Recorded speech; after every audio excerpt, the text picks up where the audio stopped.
দেখেন, কিরা বন্দি জানু কামন আসো গো, তোমের কি কাহবর। আর একটা আছে,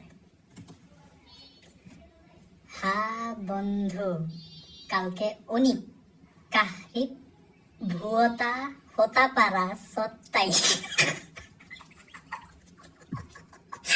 এটা আগের নিউজ, কিছু হবে না।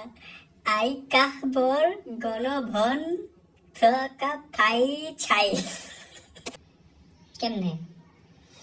আমি দেছাই দাছাই, আমি ঢাকা বাংলাদেশিও গাছাই। আরেকটা পাইছি, ভাই আপনার ককের নিচা কালো দাগ।